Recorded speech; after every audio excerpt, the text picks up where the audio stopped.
All right, what's up guys? We are back in the gym for another off-program day of training. We're working with some of the other dungeon coaches here, trying some new things, learning from them. Today we're going to be lifting with Saul.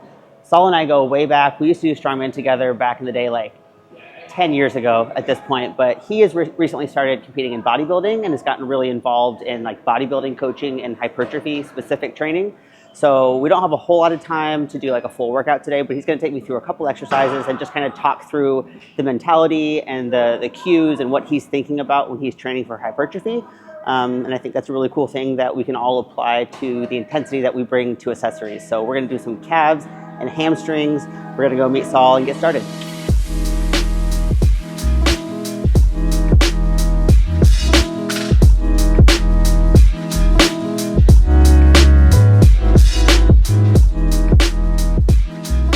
So I like this machine, especially for off season if you're trying to get like a full calf. It does have a little bit of axial load, but see, we're not going to be using that much load, so you're taking a lot off your spine. If you want to go no axial load, you do something like a seated, which we don't have here. To get the most out of this, we're just going to warm up. Something you do like for your 30 rep max, maybe for a set of 10 to 12. 30, okay. Yeah, we're not going to do a set of 30 though. Just something very easy. Okay. You're going to try and stretch as far as kind of your natural mobility will go. And then I want you to really try and point the toes up to get a little bit deeper. A lot of people fuck this movement up by trying to come out of it really quick and kind of bounce and catch the weight. I want you to really focus on pulling the ankle up with the calf. So squeezing the calf, coming all the way to the toe. A visual cue I like to use is that little weight stack right there. So I'm standardizing a rep right here. If I get that up, that's a standard rep. And then I'm going to slowly release it back down, pointing the toe back up to the shin. I'm going to hit that natural range again, and then I'm going to try and just sneak a little bit more in, point my toe up just a little bit more, and then squeeze. Try and point my toes down to the ground. There's my standard rep. I can see it, hold, control, and then I'm going to own it on the way back down.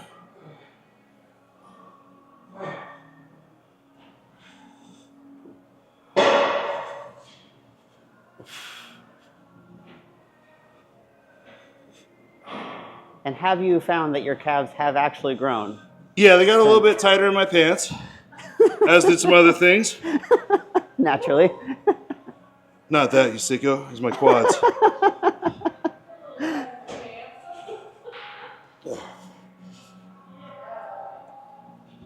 So how And much if you like that nerd shit, yeah.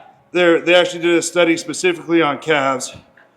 And I don't know the exact findings, but they found that really stretched position seemed to work a lot better than doing peak contractions. So it's a little bit more valuable. The other good thing too is, especially for like moving events and mobile events, having good ankle mobility is a huge benefit. Yeah. And this is a way just to kind of passively kill two birds with one stone and gain a little bit more access. Actually, I can see you're getting more stretch each rep. Yeah, and it'll get better each set too. And that's another way to progress these as well, is sometimes you don't need to progress load or weight. You can progress range of motion. You can progress time in the stretch. You can progress at standard rep height. I would just find something that's comfortable for your feet. That one's shaped a little bit differently than other standing ones that I've used in the past. So you'll change your foot placement a couple times. And think a little bit slower out of the bottom. Okay. And really start the squeeze from the calf. There you go. So a good way to kind of picture like a hypertrophy phase, especially after a long competitive season, would be as you just got done making your body really synchronous, like a singular unit for a long time. And now you're trying to break things back down into single units, make each individual unit stronger again, and then bring it back together. So try to eliminate everything but what you're working on. Feel the stretch. You can kind of use that as a feedback mechanism of where the muscle's at and how to use it. How many we're doing? Just keep going. Really squeeze at the top a little bit more. Once you think you're done, just get on that big toe a little bit more. Oh. You see, something I kind of start to prescribe to you in a hypertrophy phase is the reps and weight don't really matter. What you're trying to do is you're trying to take that muscle to as close to failure as you can with the lowest amount of fatigue possible. That's probably good. Okay. Oh. So what we're going to do now is I'm probably going to use that same weight. That'll be a good one for this drill. We're going to do, it's kind of like you're familiar with cluster sets. Yeah. It's going to be a cluster set, but we're going to focus on that really extended range of motion in the bottom. 6 sets of 4. In between each set, we're going to hang out in the stretch position for a 10 count. Okay. So I'm going to need your help counting because it's hard to pay attention to both things, especially when you start suffering. At one point, the weight you should select, you shouldn't be able to complete a full standard rep that you got before. At that point, you just start to turn it into partials. Okay. But wherever that top end is, wherever that may be, where you're ending, you're still going to want to stop and pause right there so it's no bouncing in between. Okay. So basically, it's just like a long fucking set of calf raises. Cool. Are we doing one set of these, or will this be multiple rounds? Yeah. Cool. We're going to come back. So people say that calves are all genetics. What percentage do you think that's true? 100% for everything. Right. But people that say they can't grow their calves because they just don't have the genetics. I think everyone can grow their calves. It's mostly what's inserted. Like I have really high calf insertions. Are yours high? Yours are pretty high too. Yeah. So like even if yours grow and they get bigger, they're never going to drape down to your ankle. Yeah. But that's actually better for sport because it creates more of a spring. So you see like a lot of NBA players, they have that. It's not like that their calf muscle is small. It's just not very long. It bunches up here and they have this really long Achilles tendon that causes a lot of elasticity and a lot of bounce. So it is genetic kind of how they look, but everyone can get their calf bigger just by imposing some type of crazy demand. The problem is people don't really impose anything unnatural. Yeah. The calves are used to taking a beat down because you're on them every single day, all the time. Yeah. So you have to do something kind of crazy to get them to grow. Yeah, I feel like I've hammered like a lot of reps, but not like focused like this. Yeah, you have to kind of take them to a crazy place to get them to grow. You'll see what I mean here in a moment.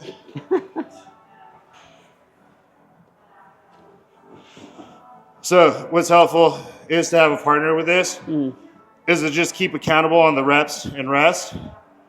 You're doing 6. So I'll kind of tell you, 6 sets of 4. Okay. So I'll count out the first one, but then you'll kind of see the rhythm. Okay. And you're going to want to try to emulate this tempo as well, best you can. And remember, the longer the set, the better. You're not trying to do a fast reps or get through this quickly.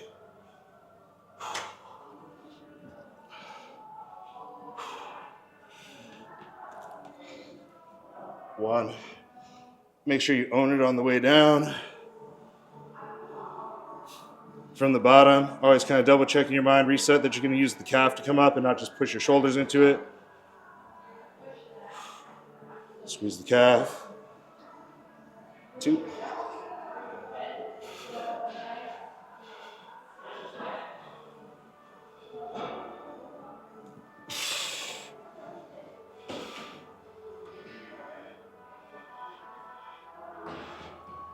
4. 1. 9, 8, 7, 6, 5, 4, 3, 2, 1. So these are kind of like accumulating fatigue sets. Yeah. And the reason that you use it on something like this is you're very strong. You going ultra heavy on a calf raise and getting this big extension here. You could tear a calf muscle, Achilles tendon, and then why even put the axial load on your spine in an off season when it's not necessary? You're trying to reduce that stuff. 3.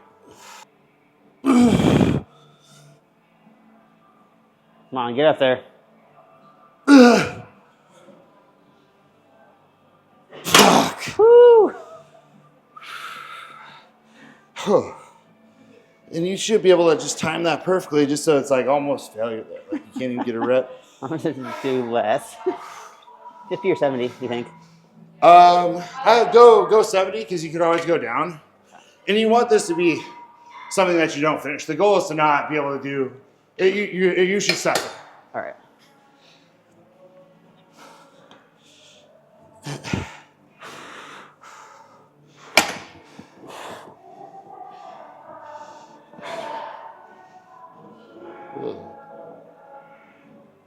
A little bit slower off the bottom. Slow, slow, slow squeeze.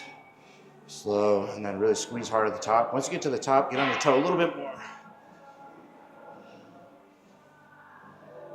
Squeeze. Big toe, big toe, big toe. A little bit more. Yep, slow, slow, slow, slow. Whew. Squeeze all the way to the top. Squeeze a little bit more, a little bit more. Come down high, don't lose it. 1, 9, 8, 7, 6, 5, 4, 3, 2, 1. Squeeze. Own it all the way at the top. Own it. Now own it on the way down. Own every angle, every degree. Squeeze. Oh no. 2. Yeah, you're in trouble, huh? Squeeze.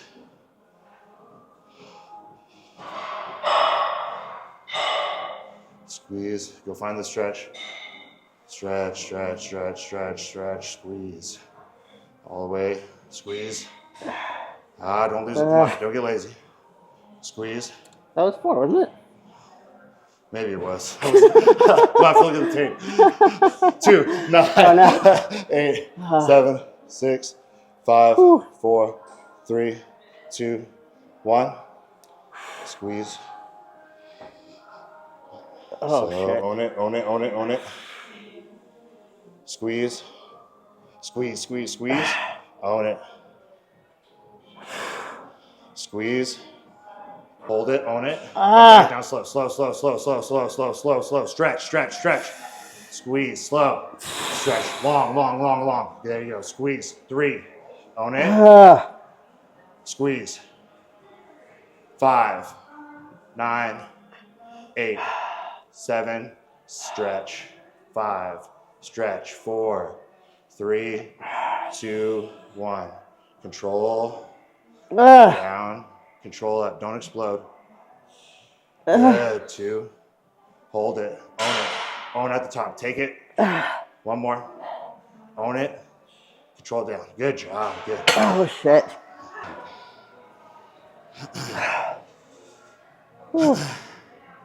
That shit sucks, huh? That's not fun.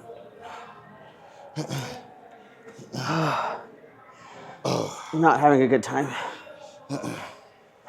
10 minutes. We could do some RDLs. That would be good. All right.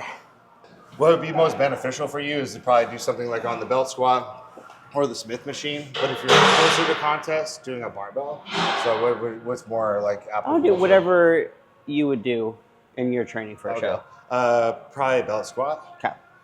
And I'd also recommend on anything where you're like rowing or you're have something in your hands and gravity's gonna be pulling it down, use straps.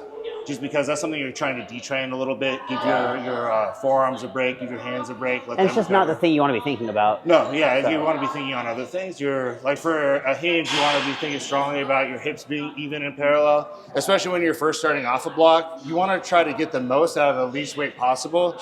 Like your goal going into it should be like to not need to add any weight, just to try and work on this and get a good robust stimulus. You don't want to kid yourself and not put any weight on there if you need it.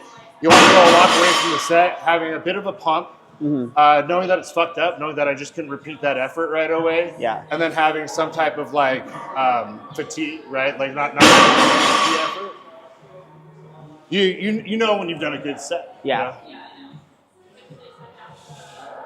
So I'm gonna let the bar drift a little bit out in front of me. Normally wouldn't do in like an RDL, but what we're trying to do is we're trying to create a disadvantaged position. Yeah. I'm gonna try and put as much space between my hips and the bar as possible. So I'm gonna actually let it come forward. I'm gonna push my hips back. My torso stays up. I'm getting an awesome stretch in my hamstrings right now and my glutes. I'm also focusing on externally rotating my hip so that I can access more of a hinge backwards. If I close my hip here and internally rotate it, push it in, I can only go back about that far, and I don't even really feel that good of a stretch. But from the top, if I push my hips out first and knee out a little bit, and with this machine I can kind of counterbalance it, I can actually get a much deeper stretch. So I'm going to take this down as low as I can. And again, we're going to take advantage of these disadvantaged positions. I didn't even know that was a phrase. That's actually super funny. So from that stretch here, see I'm almost bottoming it out. I almost need a deficit. I'm just gonna squeeze my hamstrings and glutes, come halfway up, and then come all the way back down. I'm getting even more range. See how that movement's coming from my hip and not my back as well. Then all the way forward. That's 1 rep. Down. Nice and slow. Again, focusing on a nice even hip. Big stretch. Halfway. Down. Squeezing the butt. Getting those same cues on the calf too. I'm thinking about the angles. Decreasing the angle. Long hamstring, long glute. Then when you come at that halfway up, focus on just a slight squeeze of the hamstring and glute. Don't power through. Nice and controlled and even. Boom. Back down, control that tension. Hips into it. Whew. This is something you do for like 10 reps. Like, so what it would be probably like a set of 5 with those 1.5s.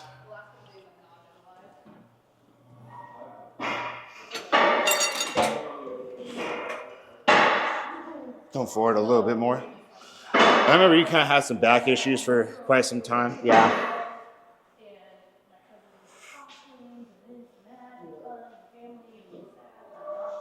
Good. Come back up.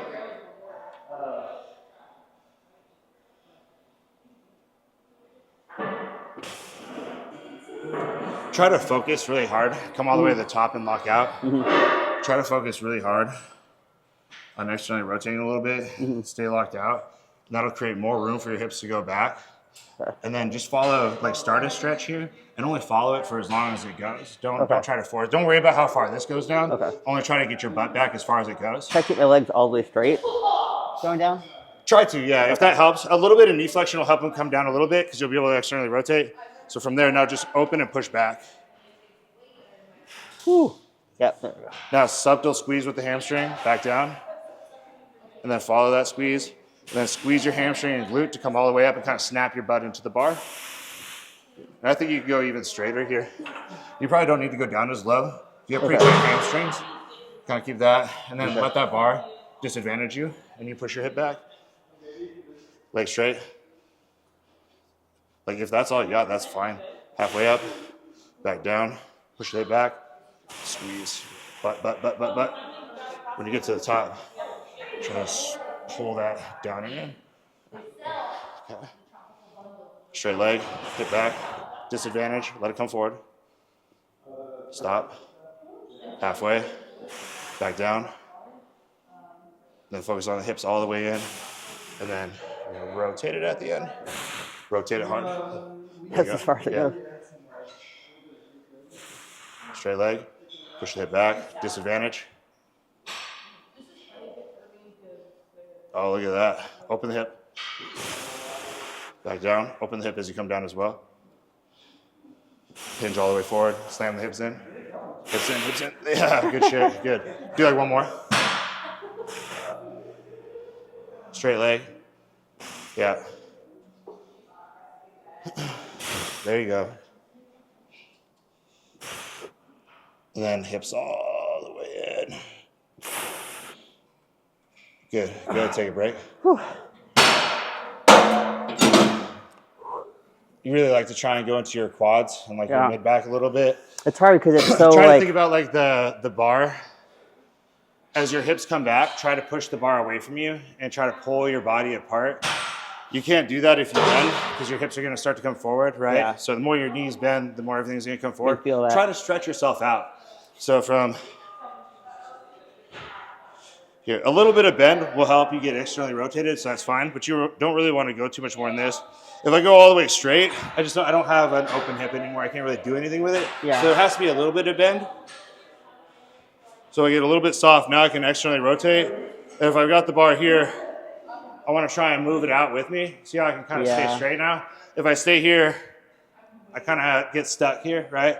So as you push your hip back, and that's why you don't want to use a bunch of weight, you're in a disadvantaged position. You're not going to be doing 3 or 4 plates on this. Yeah. Like 50 pounds would be pretty fucking hard. That's going to be difficult. So I'm coming back, bam, here. don't focus on where the bar's at. Just focus on where your hips are at. Try and push them back a little bit more, and then do your half.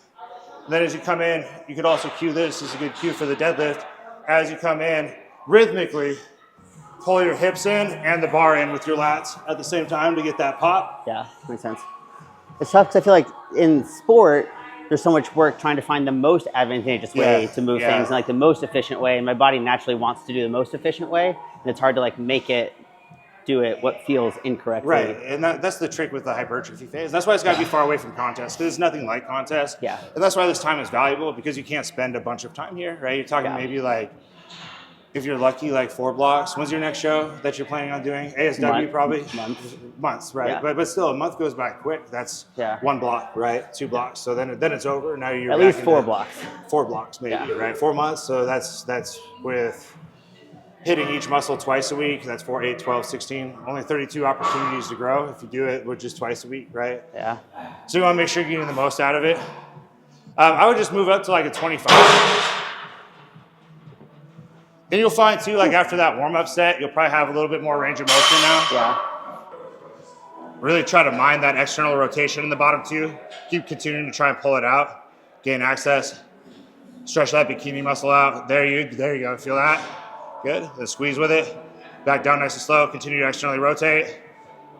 Pull the hips in. Lock in the lat. There you go. Good shit. Good. Let's do 3 more, okay? Open, open, open. Disadvantage. Squeeze, then down slow. Open, open, open. Squeeze slow, whip it at the top. Squeeze the bottom glute. Good, 2 more. Good lockout. I think probably a peripheral benefit too is working on your brace, which you're doing a really good job of doing. Good, she's shaking. Slow, use the hip, good. Now squeeze that bottom glute, all the way under, roll it under, good. One more rep, I think. And then we can get real nasty if you want to. After this rep, go down that bottom half and just hang and just do some partials. Scoop the hip, good. Or if you wanted to work more glute, you could just work to the knee. Go all the way down. Yeah. But I think you'd yield the most benefit in that lengthened position, because that's a weak point. And then just those real small pulses. And work on externally rotating to push back as well. Slow. Don't worry about the amount of reps. Spend time there moving and understanding what your hips are doing. Especially in that bottom. Hang out in the bottom. Stretch. Good.